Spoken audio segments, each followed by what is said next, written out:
Hello students, exam special JPIC में आपका स्वागत है। स्टूडेंट्स, मैं आशा करता हूं कि आप घर पर पढ़ाई कर रहे होंगे और स्वस्थ होंगे। स्टूडेंट्स, जैसा कि आप जानते हैं कि हम लोग बोर्ड एग्ज़ामिनेशन 2021 यूपी बोर्ड 2021 में आने वाले महत्वपूर्ण क्वेश्चनों के बारे में जो है डिस्कस कर रहे हैं। पिछली क्लास में हमने रासायनिक समीकरण क्या होता है, उसको संतुलित कैसे किया जाता है, वह क्यों संतुलित किया जाता है, जो कि पूछा जाता है क्वेश्चन में कि जो है रासायनिक अभिक्रिया को संतुलित क्यों करते हैं, या फिर रासायनिक अभिक्रिया एवं समीकरण किसे कहते हैं। ये सारे क्वेश्चन के आंसर हमने जो है पिछली क्लास में, पिछले लेक्चर में हमने देखा था। आज हमने लेक्चर 2 है ये, इसमें हम लोग डिस्कस करेंगे कि कुछ क्वेश्चन दिया रहेगा कि निम्न समीकरणों को संतुलित कीजिए। क्वेश्चन दिया रहेगा कि निम्न समीकरणों को संतुलित कीजिए। तो वहाँ पर जो है हमारी बुक से हमने पढ़ा है या क्लासों में हमने पढ़ा है कि एक तरफ जो है उत्पाद के, एक तरफ अभिकारी पदार्थ के, उनमें दोनों में गुणा भाग जो भी करके हम जो है निकालते हैं। एग्जामिनेशन में इतना टाइम नहीं रहता है कि हम किसी भी जो है क्वेश्चन को ज़्यादा देर तक समय दें।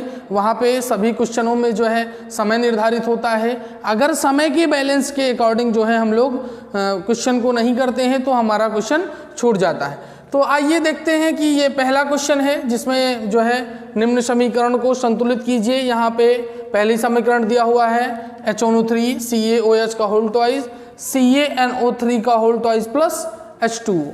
ये है हमारा नाइट्रिक अम्ल, कैल्शियम हाइड्रोक्साइड, ये है कैल्शियम नाइट्रेट और जल। अब हम इसको अगर संतुलित करें तो सबसे पहले हमने आपको बताया है कि किसी एक परमाणु को हमको पकड़ लेना है कि जो है हम कौन सा एक परमाणु पकड़ ले जिससे पूरी अभिक्रिया संतुलित हो जाएगी। तो इधर देखिए ये NO3 का होल ट्वाइस है, मतलब दो अणु जो है NO3 के लिए गए हैं। यहाँ पर एक अणु है तो इसको हम 2 कर देते हैं। 2 कर दिया हमने तो 2 NO3 इधर हो गया, 2 NO3 यहाँ पर है। उसके बाद जो है हाइड्रोजन यहाँ पे 2 बढ़ गया, 2 हाइड्रोजन यहाँ है और 2 हाइड्रोजन यहाँ है। कुल मिलाकर के क्या होना चाहिए, 4 हाइड्रोजन होना चाहिए। तो 4 हाइड्रोजन के लिए यहाँ हमने 2 से गुणा कर दिया। ठीक है, अब हमारा हो गया 2 दूनी 4 हाइड्रोजन इधर और 2 4 हाइड्रोजन इधर। ठीक, अब ऑक्सीजन की अगर बात करें तो 3 दूनी 6, 6 2 8, मतलब 3 गुणे 2 बराबर 6 और यहाँ पर 2, 6 2 8, यहाँ पर कितने हैं 3 दूनी 6 और 2 8। इस तरीके से यह अभिक्रिया क्या हो गई, वैलेंस हो गई। यह अभिक्रिया क्या हो जाएगी, वैलेंस हो जाएगी। दूसरा हम देखते हैं NaOH सोडियम हाइड्रोक्साइड सल्फ्यूरिक अम्ल से अभिक्रिया करके सोडियम सल्फेट और जल बनाता है। अब यहाँ पर क्या है कि हमको देखना है कि अभिक्रिया बैलेंस है नहीं। अभिक्रिया बैलेंस नहीं है क्योंकि यहाँ पर सोडियम 1 है, यहाँ पर सोडियम 2 है। ऑक्सीजन यहाँ पर 4 1 5 है, ऑक्सीजन यहाँ पर भी 4 1 5 है। हाइड्रोजन यहाँ 2 1 3 है और यहाँ पर है 2। तो इस तरीके से हम अगर इसको बैलेंस करें तो सबसे पहले हमको क्या करना होगा कि हम सोडियम के परमाणु को बैलेंस कर लेते हैं। यहाँ पर हम 2 से गुणा कर देंगे तो हो जाएगा 2 NaOH। अब यहाँ पर सोडियम परमाणु 2 हो गया, यहाँ भी 2 परमाणु सोडियम का है। तो ऑक्सीजन 2 और हाइड्रोजन, ऑक्सीजन 2 और हाइड्रोजन 2 बढ़ गया है।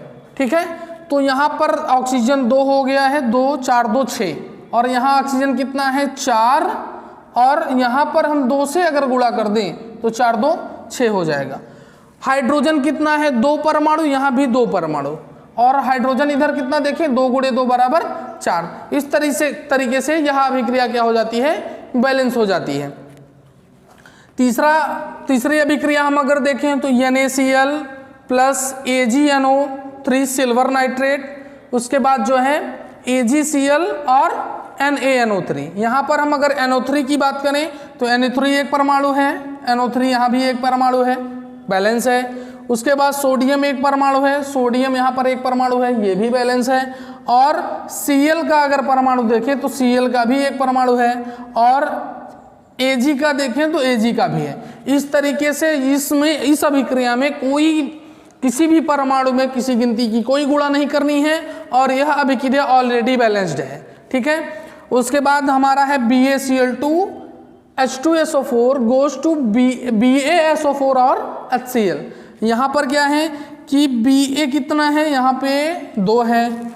सल्फेट कितने हैं, SO4 1 है, क्लियर है। Cl2 और H2, यहाँ पर Cl का 2 परमाणु है, यहाँ पर Cl का 1 परमाणु है। अब इसको बैलेंस करने के लिए हम Cl के यहाँ पर 2 से 2 परमाणु करने के लिए गुणा कर दिया हमने, तो हाइड्रोजन कितना हो गया, 2 परमाणु हो गया। अब हाइड्रोजन इधर देखते हैं तो इधर भी 2 परमाणु है। इस तरीके से यह पूरी अभिक्रिया जो है बैलेंस हो जाती है। बैलेंस अभिक्रिया करने के लिए आपको बिल्कुल टेंशन लेने की जरूरत नहीं है, आप एकदम आसानी से जो है दोनों तरफ किसी एक परमाणु को आप पकड़ लीजिए और दोनों तरफ उसी को बैलेंस करते चले जाइए। जैसे बैलेंस कर दिया तो दूसरा परमाणु यदि उसके साथ है तो वो बढ़ जाएगा, तो उसको बैलेंस करने के लिए देखेंगे कि उस तरफ भी वो जो है उतना ही रहेगा, जिस तरफ जो है अभिकारक की तरफ उतना और उत्पाद की तरफ उतना। इस तरीके से आप पूरा जो है अभिक्रिया को बैलेंस कर सकते हैं। नेक्स्ट एक क्वेश्चन आता है कि जो है रासायनिक अभिक्रिया शब्दों में दी रहेगी, लिखा रहेगा निम्न अभिक्रियाओं के लिए। क्वेश्चन हमारा रहेगा निम्न अभिक्रियाओं के लिए, निम्न अभिक्रियाओं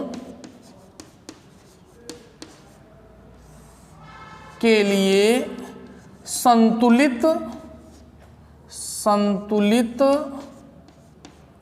रासायनिक समीकरण लिखिए, रासायनिक समीकरण लिखिए।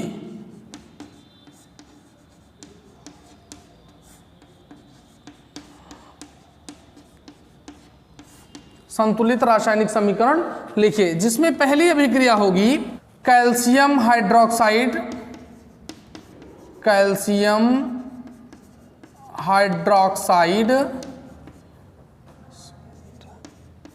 प्लस कार्बन डाइऑक्साइड,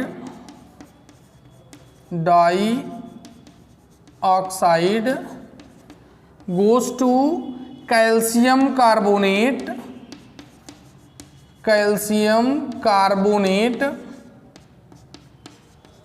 प्लस जल। यहाँ पर ये अभिक्रिया रासायनिक अभिक्रिया दी हुई है, इसके लिए हमको समीकरण लिखना है। समीकरण लिखने के बाद उसको बैलेंस भी करना है। तो सबसे पहले कैल्शियम हाइड्रोक्साइड का सूत्र होता है CaOH का whole twice, plus carbon dioxide का होता है CO2, goes to calcium carbonate का सूत्र होता है CaCO3, प्लस जल का क्या है H2O। यह अभिक्रिया हमारी हो गई। इसमें हमको जो है बैलेंस करना है कि ऑक्सीजन के, सबसे पहले हम ऑक्सीजन को बैलेंस कर लेते हैं। तो यहाँ पर ऑक्सीजन 3 1 4 है, यहाँ 2 ऑक्सीजन 2 2 4 है, बैलेंस है। उसके बाद हाइड्रोजन को हम देख लेते हैं, 2 हाइड्रोजन यहाँ है, 2 हाइड्रोजन यहाँ भी है। और कार्बन को देख लेते हैं, तो कार्बन 1 यहाँ है, 1 यहाँ है। कैल्शियम दोनों तरफ बैलेंस है, इसलिए यह अभिक्रिया क्या है, बैलेंस है। दूसरी अभिक्रिया हम देखते हैं, अगर zinc plus silver nitrate goes to zinc nitrate plus silver. यहाँ पर जो है अभिक्रिया सबसे पहले हम लिखेंगे तो zinc plus AgNO3 goes to Zn, zinc nitrate का होगा ZnNO3 का whole twice plus Ag।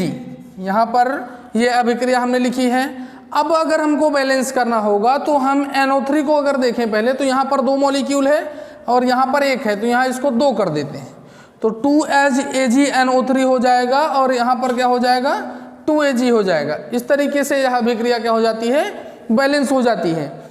वेरियम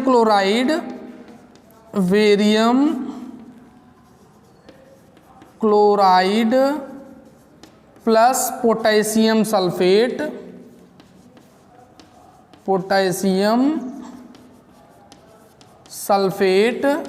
goes to barium sulphate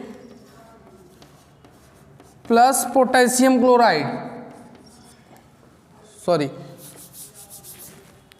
potassium sulphate barium sulphate,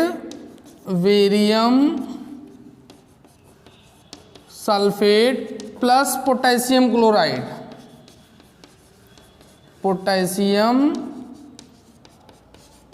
chloride.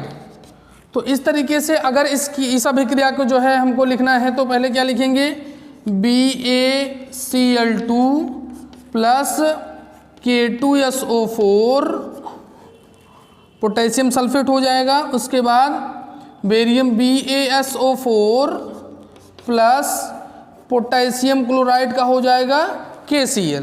ठीक है, तो अब यहाँ पर हमको क्या करना है कि इस Ba कितना है, एक परमाणु दोनों तरफ है, Cl एक परमाणु, दो परमाणु इधर है, एक परमाणु इधर है, इसलिए यहाँ पर क्लोरीन को हम बैलेंस करेंगे तो पोटेशियम वहाँ 2 हो जाएगा और यहाँ भी पोटेशियम 2 है, सल्फेट 1 है और उधर भी सल्फेट 1 है। इस तरीके से ये सभी अभिक्रियाएं जो हैं, अभिक्रिया का समीकरण और बैलेंस दोनों एक साथ में हैं। स्टूडेंट्स, इसी तरीके से आप वीडियो को देखते रहिए, चैनल को सब्सक्राइब कीजिए, अपने साथी स्टूडेंटों को बताइए कि हमारे JPIC एग्ज़ाम स्पेशल JPIC में आपका जो है स्वागत है। आइए, और जो बोर्ड परीक्षा 2021 है उसके लिए इम्पोर्टेंट क्वेश्चन दिए जा रहे हैं, वह उसको आप देखिए और सॉल्व करिए। बहुत बहुत धन्यवाद।